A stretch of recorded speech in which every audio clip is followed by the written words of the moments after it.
믿음을 증명하라라는 제목으로 말씀 증거하도록 하겠습니다. 우리는 그리스도를 주로 고백하는 삶이라는 주제로 마태복음 16장 그리고 17장을 나누고 있습니다. 이 주제에서 우리가 나눌 핵심은 참된 믿음이라는 것은 과연 무엇이냐라는 것이죠. 그래서 이 참된 믿음을 우리가 소유함에 있어서 반드시 넘어야 할 장애물부터 소개를 했습니다. 여러분, 그 장애물이 무엇입니까? 바로 영적 무지라는 것이죠.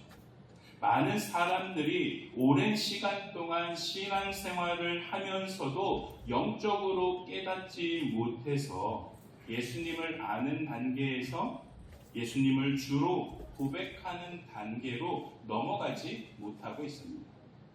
여러분, 이 장애물은 반드시 극복해야 합니다. 그렇다면 이 영적 무지를 깨트리려면 어떻게 해야 할까요? 바로 우리의 입술의 고백으로 믿음을 증명할 수 있어야 합니다. 오늘 본문은 예수님께서 가이사랴 빌립보에서 제자들에게 하신 두 개의 질문으로 시작하고 있습니다. 평소를 보면 사람들이나 제자들이 예수님께 질문을 하고 그 질문에 대해서 주님이 답하셨지만 이번에는 반대로 예수님께서 먼저 질문을 하고 계세요. 그것도 연속으로 2번이나 질문을 하고 계시는 것을 볼 때 그만큼 예수님이 하고 계시는 이 질문은 너무나도 중요하다라는 것을 우리는 알 수 있게 됩니다. 마태복음 16장 13절의 말씀 같이 읽도록 하겠습니다. 예수께서 빌립보 가이사랴 지방에 이르러 제자들에게 물어 이르시되 사람들이 인자를 누구라 하느냐. 여러분, 예수님의 이 첫 질문은 사람들이 인자를 누구라 생각하고 있느냐. 그러니까 세상이 예수님을 어떻게 이해하고 있는지에 대한 질문을 하고 계세요. 이에 제자 중 하나가 어떤 대답을 합니까? 세례 요한, 엘리야, 예레미야라 한 선지자 중에 하나로 보고 있다라고 답을 하고 있죠. 그러자 예수님께서 곧바로 진짜 목적이 담겨 있는 두 번째 질문을 하시면서 어떤 얘기를 하십니까? 그렇다면 너희는 나를 누구라 생각하고 있느냐? 앞에 첫 번째 질문이 세상이 예수님에 대해서 어떻게 이해하고 있는지에 대한 질문이었다면 두 번째 질문, 이 뒤에 예수님께서 물으시는 이 질문은 제자들 너희는 나를 어떻게 생각하고 있는지를 묻고 계신 질문입니다. 여러분, 지금 앞에 있는 질문이 중요한 것이 아니라 예수님은 두 번째 질문, 제자들의 생각이 더 궁금하신 거예요. 그러니까 앞에 질문은 뒤에 질문으로 가기 위한 빌드업 과정 중에 하나였다라는 거죠. 그런데 예수님의 이 질문은 제자들뿐만 아니라 오늘을 살아가고 있는 우리에게도 던지고 계시는 질문입니다. 여러분, 그래서 우리 역시 이 질문, 예수님, 너희는 나를 어떻게 생각하고 있느냐라는 이 질문 앞에 우리도 답을 할 수 있어야 한다는 거죠. 과연 우리는 어떠한 대답을 해야 할까요? 16절의 말씀 같이 읽도록 하겠습니다. 시몬 베드로가 대답하여 이르되 주는 그리스도시요 살아계신 하나님의 아들이시니이다. 베드로의 고백은 복음의 핵심이 담겨 있습니다. 그리고 무엇보다도 참된 믿음을 가지고 있는 사람만이 할 수 있는 역사상 가장 위대한 신앙 고백입니다. 여러분, 이 고백을 듣자 예수님께서 베드로를 칭찬하세요. 바요나 시몬아, 내게 복이 있도다. 이 반석 위에 주님의 교회를 세우겠다. 음부의 권세가 원부의 권세를 이길 수 있는 힘을 줄 것이며 천국의 열쇠까지 맡기겠다라고 약속하고 계세요. 이 엄청난 축복과 칭찬이 단 하나의 고백, 주는 그리스도시요 살아계신 하나님의 아들이십니다 라는 이 고백 위에 임하게 된 것입니다. 그러므로 여러분, 오늘 이 시간 우리는 바로 이 베드로가 예수님 앞에 고백했던 이 한 문장, 주는 그리스도시요 살아계신 하나님의 아들이십니다 라는 이 고백을 중심으로 왜 이 신앙 고백이 그토록 위대한지, 그리고 왜 우리 역시도 이 고백을 따라해야 하는지를 함께 살펴보도록 하겠습니다. 그렇다면 베드로는 과연 예수님을 어떤 분으로 고백했을까요? 먼저 베드로는 예수님을 주님이라고 고백했습니다. 우리 16절을 다시 한번 읽도록 하겠습니다. 시몬 베드로가 대답하여 이르되 주는 그리스도시요 살아계신 하나님의 아들이시니이다. 여기서 주라는 이 단어는 헬라어로 큐리오스라는 단어입니다. 이 큐리오스라는 단어는 주인이라는 뜻을 가지고 있죠. 전체 인구의 상당수가 노예였던 그 로마 시대에 누군가를 주인이라고 부르는 것은 자신의 모든 소유권과 살고 죽는 문제가 나에게 있는 것이 아니라 내 주인에게 있음을 인정하는 행위였습니다. 따라서 예수님을 주로 고백한다라는 것은 예수님은 내 인생의 진짜 주인이십니다 라는 선언이라는 거죠. 그런데 여러분, 이 고백, 예수님은 나의 진정한 주인이십니다 라는 이 고백은 결코 쉬운 고백이 아닙니다.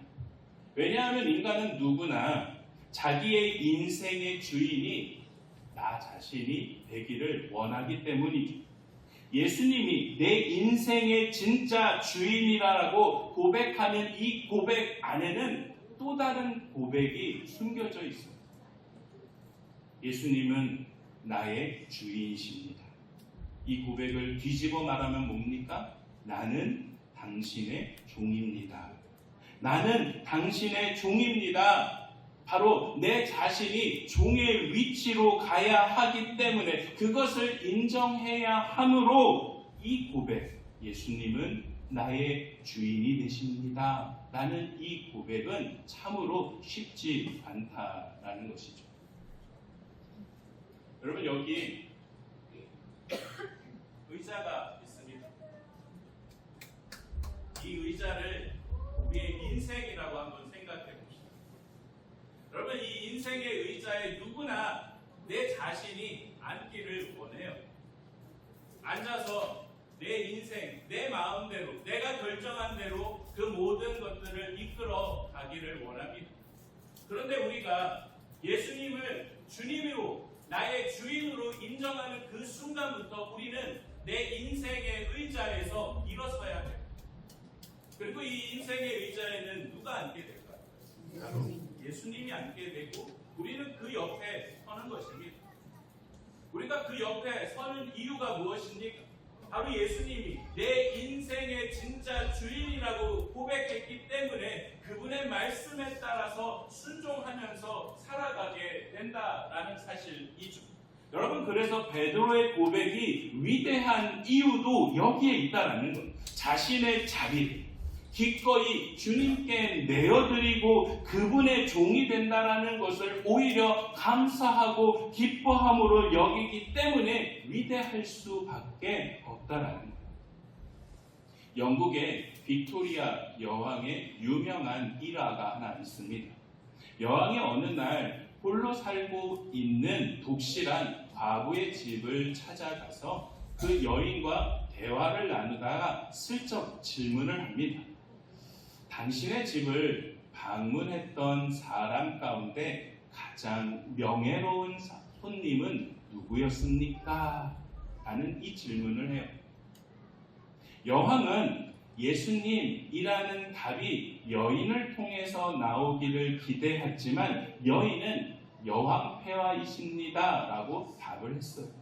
실망한 여왕이 다시 물었습니다. 아니, 가장 귀한 손님은 예수님이 아니신가요? 그러자 여인이 미소를 지으면서 여왕에게 말했습니다. 아닙니다. 예수님은 제게 손님이 아닙니다. 그분은 언제나 나와 함께 이 집에 살고 계시는 이 집의 주인이십니다. 성도 여러분, 여러분에게 예수님은 손님이십니까? 아니면 주인이십니까? 안타깝게도 오늘날 많은 그리스도인들이 예수님을 귀한 손님 정도로 여기며 살아갑니다.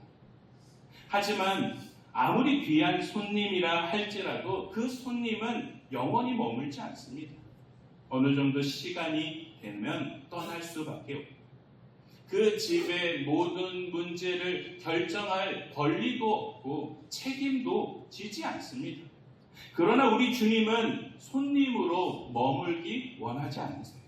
우리의 모든 삶을 다스리시고 우리의 인생을 끝까지 책임져 주시는 진짜 주인으로서 살아가길 원하고 계시는 거예요. 그러므로 여러분, 우리는 우리 입술의 고백으로 예수님은 나의 주인이십니다 라고 고백해야 될 줄 믿습니다. 내 인생의 의자도 과감하게 주님께 내어드리고 그 모든 것을 맡겨드리고 이제는 주님의 말씀에 순종하며 살아가야 될 줄 믿습니다. 그럴 때 우리의 삶을 끝까지 책임져 주시는 주님의 놀라운 역사를 경험하게 될 줄 믿습니다. 그렇다면 두 번째로 살펴볼 이 베드로의 고백은 무엇일까? 우리 16절의 말씀 다시 한번 읽도록 하겠습니다. 시몬 베드로가 대답하여 이르되 주는 그리스도시요 살아계신 하나님의 아들이시니이다. 베드로는 예수님을 그리스도라고 고백하고 있어요. 우리는 흔히 예수님을 표현할 때 예수 그리스도라고 한 번에 읽을 때가 많습니다. 하지만 사실 그리스도라는 이것은 구원자로서의 직책과 사명이 담겨 있는 또 다른 이름이라는 거죠. 이 그리스도라는 것은 히브리어 메시아를 바로 헬라어로 번역한 말로서 기름 부음 받은 자, 기름 부음 받은 자라는 뜻을 가지고 있습니다. 구약 시대를 보니까 하나님께서 어떤 특별한 사명을 맡기실 때에 머리에 기름을 부어 세 가지 직분을 세우세요. 여러분 그 직분이 무엇이냐면 왕과 제사장과 선지자입니다. 왕은 하나님의 통치를 대신하여서 백성들을 안전하게 지킬 수 있는 정치적 역할을 했습니다.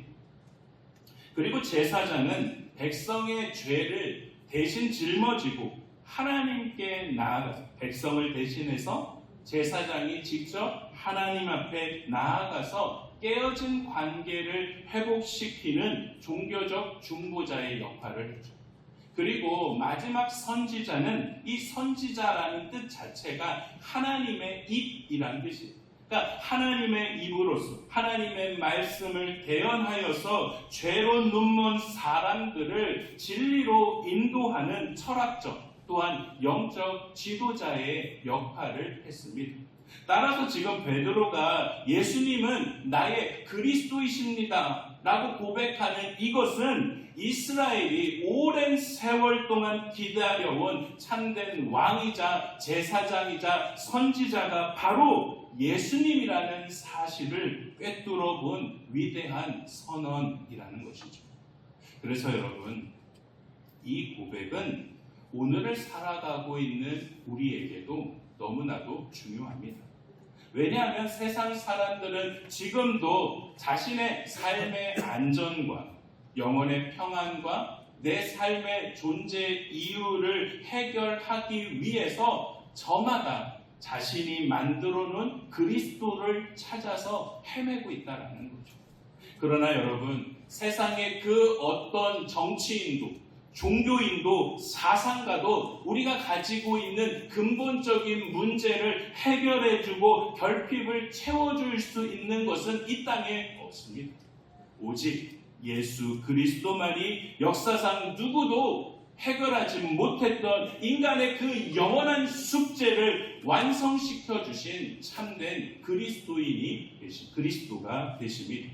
그러므로 여러분, 우리의 인생을 그리스도 되신 주님께 맡길 때 우리는 이전과 다른 그 구원받은 하나님의 자녀로서 이 땅에 임한 하나님 나라 안에서 변화된 삶을 살아가게 될 줄 믿습니다. 여러분, 차량 뒤편에 보면 아마 앞에 나오는 스티커 같은 부분들을 본 적이 있을 것입니다. 보신 적 있으시죠?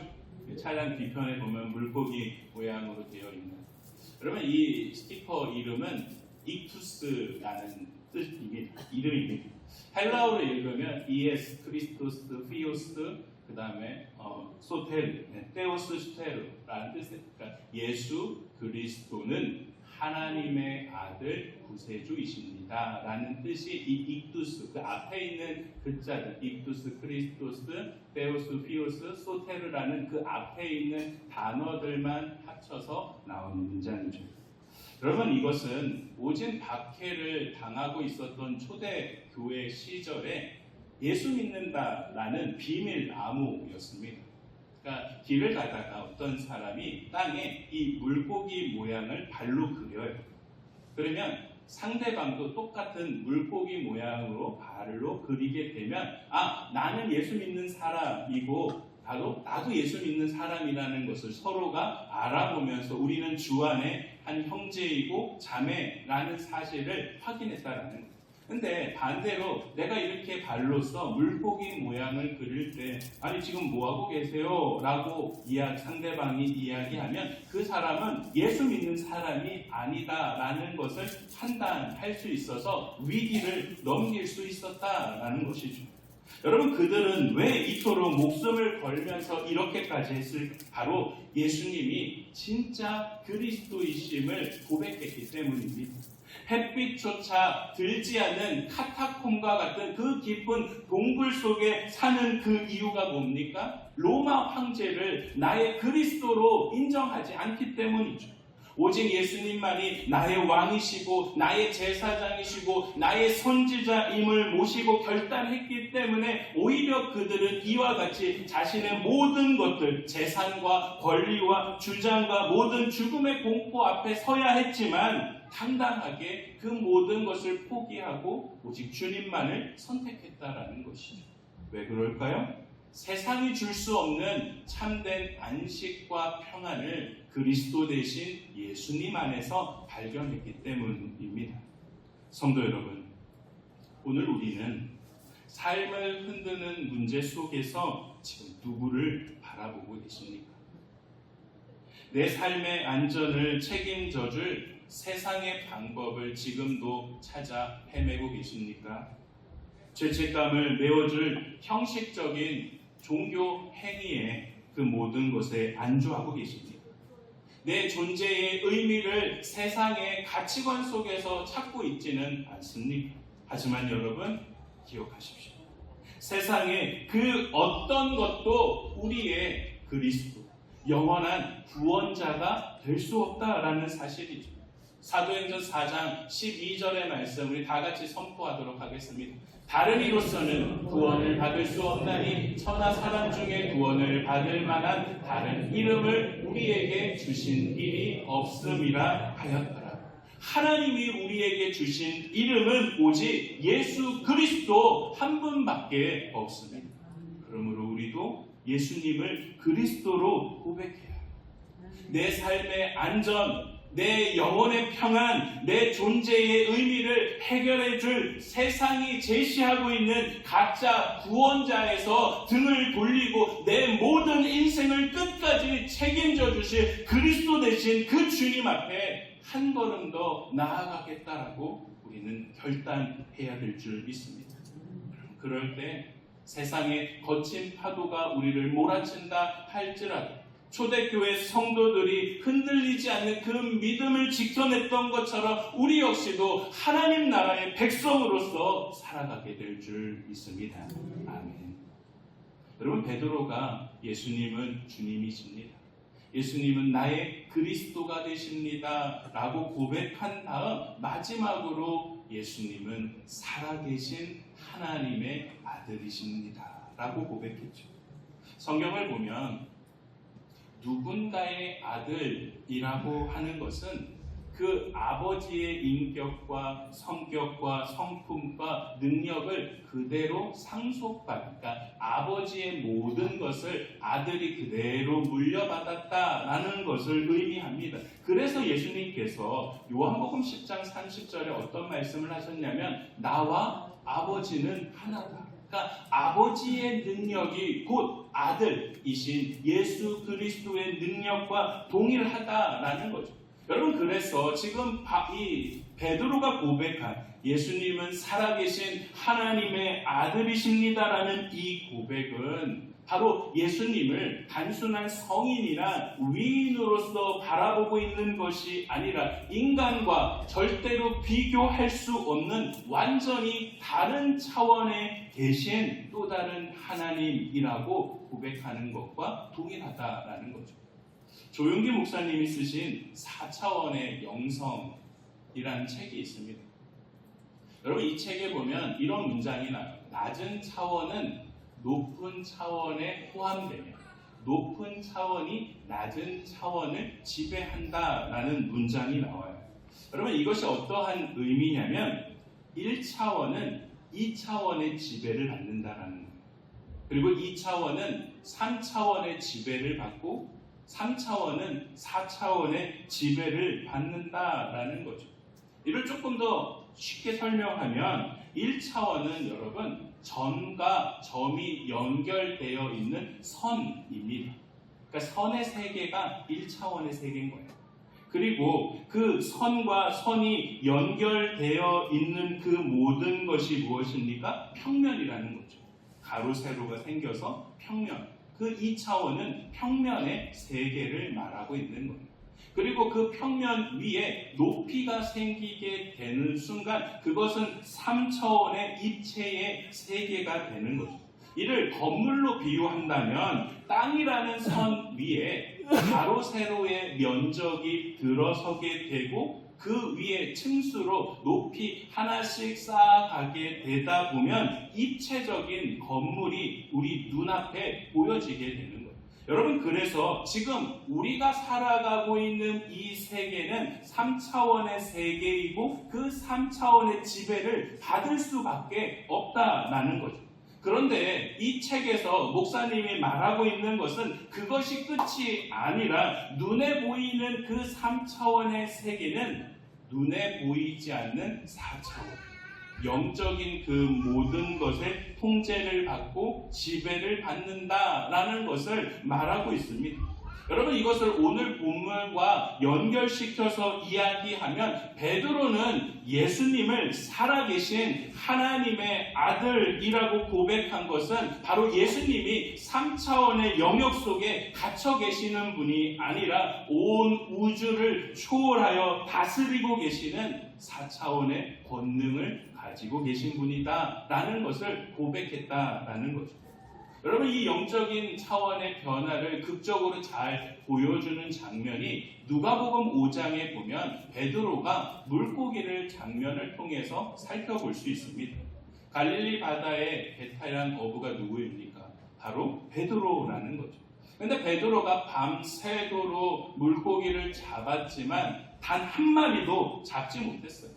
그때 목수 출신이 예수님이 찾아와서 깊은 곳에 그물을 내리게 되면 많이 잡게 될 것이다. 예수님의 제안은 어부들 입장에서는 받아들일 수 없어요. 왜냐하면 그 시간 갈릴리 바다에는 그 깊은 곳에 절대로 물고기가 없기 때문이라는 것을 누구보다도 이 베드로와 그 주변에 있는 사람들은 잘 알고 있었기 때문입니다. 그런데 베드로가 어떡합니까? 자신의 한계와 자신의 생각을 내려놓고 말씀에 순종하며 이렇게 이야기해요. 누가복음 5장 5절의 말씀. 시몬이 대답하여 이르되 선생님, 우리들이 밤이 새도록 수고하였으되 잡은 것이 없지만 말씀에 의지하여 내가 그물을 내리리이다. 밤이 수도록 수고하여 잡은 것이 없지만 3차원 속에 내가 지금 머물러 있지만 하나님의 말씀에 의지하여서 내가 그물을 내리겠다라고 고백하고 있어요. 여러분, 그 결과 어떻게 됐습니까?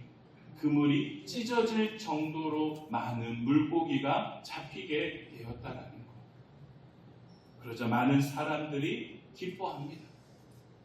하지만 오직 베드로만은 기뻐하지 않고 주님 앞에 나아가 무릎을 꿇고 이야기해. 주여, 나를 떠나소서. 나는 죄인이로소이다.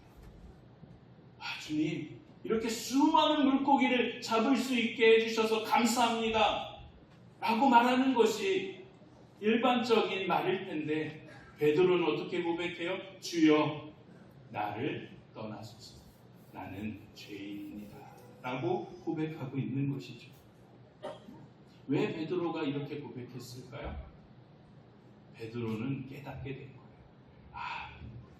내 눈앞에 보이는 저분은 인간이 아니다. 온 만물을 다스리고 계시는 4차원의 그 영적 세계의 주인이신 살아계신 하나님의 아들이라는 사실을 깨닫게 됐다는 거예요. 여러분, 그렇게 베드로는 자신의 한계를 뛰어넘으면서 영적인 세계로 들어가서 주님을 따르는 제자로 살아가게 되는 것입니다. 성도 여러분, 예수님은 오늘날 우리에게도 3차원의 그 한계에 갇혀서 낙심하는 인생으로 우리가 살아가길 원치 않으세요. 더 넓은 영적 세계로 우리를 들어오게끔 만들고 계시는 거예요. 예수님을 아는 단계에서 멈추는 것이 아니라 예수님을 주로 고백하는 단계로 우리를 초청하고 계시는 거죠. 여러분, 그래서 요한복음 14장 6절에 예수님은 이렇게 선포하시는 거예요. 내가 곧 길이요 진리요 생명이니 나로 남지 않고는 아버지께로 올 자가 없느니라.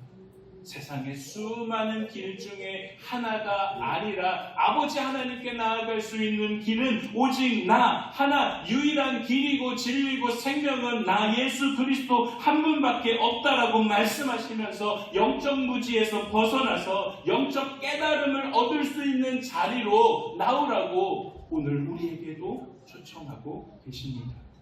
성도 여러분, 우리가 살아가고 있는 이 3차원 속에서 우리가 겪게 되는 모든 문제들, 우리의 모든 한계들을 해결하고 그 한계를 뚫어낼 수 있는 열쇠는 3차원인 이 세상 속에는 없습니다. 오직 4차원, 바로 예수 그리스도 안에 있음을 우리는 믿어야 될 줄 믿습니다. 이 귀한 진리를 우리가 깨닫게 될 때 더 깊은 은혜의 세계로 나아가게 될 줄 믿습니다. 말씀을 정리합니다. 3가지 질문을 드립니다. 여러분, 이 질문에 아멘으로 답하셨으면 좋겠어요. 예수님은 여러분의 주인 되심을 믿으십니까? 아멘. 예수님은 그리스도이심을 믿으십니까? 아멘. 예수님은 살아계신 하나님의 아들이심을 믿으십니까? 아멘. 우리는 지금 입술의 고백으로 믿음을 증명했습니다. 사랑하는 성도 여러분, 신앙은 지식으로 완성되지 않아요. 우리 입술의 고백으로 증명될 때 비로소 내 안에 살아 숨쉬는 믿음이 싹트기 시작하는 거예요. 그러므로 여러분, 세상의 소리가 아니라 오늘 베드로가 고백했던 것처럼 주는 그리스도시요 살아계신 하나님의 아들이십니다 라고 우리 역시도 담대하게 또한 고백해야 될 줄 믿습니다. 우리가 이 고백을 믿음으로 증명할 때 여러분, 오늘 예수님께서 베드로에게 주셨던 그 축복, 주님의 교회가 우리 믿음 위에 세워지고 음부의 권세를 이길 수 있는 힘을 주실 뿐만 아니라 천국의 열쇠, 하늘의 문을 열 수 있는 그 놀라운 은혜가 오늘 이 시간 우리에게도 임하게 될 줄 믿습니다. 그러므로 여러분, 과감히 내 인생의 의자의 자리에서 일어서십시오. 일어서시고 그 자리에 주님이 앉기를 초대하십시오. 그리고 여러분 그 옆에 서 계시기만 하면 돼요. 예수님은 나의 주인이시고 그리스도가 되시고 살아계신 하나님이십니다라는 믿음의 고백을 하면서 그 주님께서 오늘도 우리에게 말씀하여 주시는 그 주님의 말씀에 우리가 순종하며 살아갈 때에 우리의 인생을 끝까지 책임져 주시는 그 주님께서 여러분의 인생의 모든 발걸음을 인도하여 주실 줄 믿습니다. 베드로가 고백하죠. 주의 말씀에 의지하여서 내가 깊은 곳에 그물을 내리겠습니다. 내 이성의 상식을 깨겠습니다. 3차원의 세계에 머물지 않고 4차원의 그 영성의 세계, 그 하나님의 나라에 내가 임하면서 살아가겠습니다라는 그 믿음의 고백을 할 때 우리의 삶 가운데 하나님의 나라가 진정으로 펼쳐지게 될 줄 믿습니다. 사랑하는 성도 여러분, 오늘 이 시간 우리 이 찬양의 고백을 함께 했으면 좋겠습니다. 내 삶에 어떠한 문제가 닥쳐온다 할지라도 그 문제 앞에 쓰러지고 낭망하고 힘겨워 일어나지 않게 하여 주시고 오직 주의 말씀에 의지하는 자로서 저 깊은 곳에 내가 그물을 내리겠습니다. 오직 주님의 말씀을 믿는 자로서 살아가겠습니다라는 그 다짐을 담아서 우리 이 찬양같이 믿음을 담아서 함께 고백했으면 좋겠습니다. 전능하신 나의 주 하나님을 능치 못하신 일 전혀 없네. 우리의 모든 간구도 우리의 모든 생각도 우리의 모든 꿈과 모든 소망도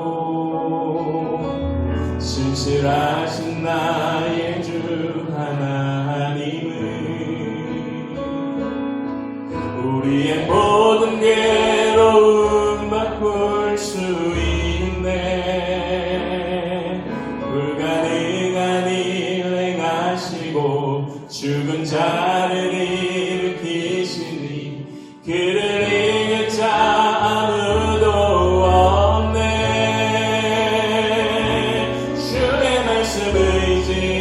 의지하여 깊은 곳에 그물 던져 오늘 그가 놀라운 일을 이루시는 것 보라. 주의 말씀 의지하여 믿음으로 그물 던져 믿는 자에게 능치 못함 없네. 한 번 더 고백할까요? 전능하신 나의 주 하나님을 능치 못하실 일 전혀 없네. 우리의 모든 간구도 우리의 모든 생각도 우리의 모든 꿈과 모든 소망도 신실하신 나의 주 하나님은 우리의 모든 괴로움 바꿀 수 있네. 불가능한 일 행하시고 죽은 자를 일으키시니 그를 이길 자 아무도 없네. 주의 말씀 의지하여 깊은 곳에 금을 던져 오늘 그가 놀라운 일을 이루시는 것 보라. 주의 말씀 의지하여 믿음으로 금을 던져 믿는 자에게 능치. 우리 두 손을 높이 들고 고백합니다. 주의 말씀 의지하여 주의 말씀 의지하여 깊은 곳에 금을 던져 오늘 그가 놀라운 일을 이루시는 것 보라. 주의 말씀 의지하여 믿음으로 금을 던져